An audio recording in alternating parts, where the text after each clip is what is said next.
সম্প্রীতি বজায় রাখা এবং মানুষের পাশে থাকার লক্ষ্য নিয়ে ধারাবাহিকভাবে বিভিন্ন সমাজসেবামূলক কর্মসূচি চালিয়ে যাচ্ছে মেমারি সম্প্রীতি ঐক্য।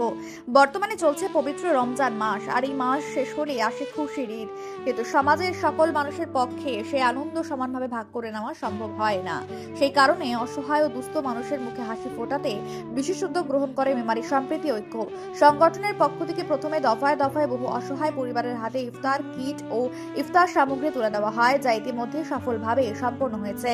এরপর ঈদকে সামনে রেখে নতুন কর্মসূচি হিসেবে গরিব ও দুস্থ মানুষের হাতে ঈদের নতুন বস্ত্র তুলে দেওয়ার উদ্যোগ নেওয়া হয়। এই কর্মসূচিতে অংশ হিসেবে গতকাল জামালপুর এলাকার সারাংপুর, পাচরা, ভেরালি ও ক্যান্না এলাকায় গিয়ে প্রায় 80 থেকে 85 জন অসহায় মানুষের হাতে ঈদের বস্ত্র তুলে দেন সংগঠনের সদস্যরা। যারা এই বস্ত্র পেয়েছেন তারা অত্যন্ত খুশি এবং জানান নতুন পোশাক পেয়ে তারা আনন্দের সঙ্গে ঈদ পালন করতে পারবেন। মানবিক এই উদ্যোগকে ঘিরে এলাকার প্রশংসার ঝড় উঠেছে এবং আগামী দিনেও মানুষের পাশে থাকার বার্তা দিয়েছে মেমারি সম্প্রীতি ঐক্য। আজকে মেমারি সম্প্রীতি ঐক্যর পক্ষ থেকে ঈদের উপহার স্বরূপ আজকে কিছু জায়গায় আমরা বস্ত্র উপহার দিলাম।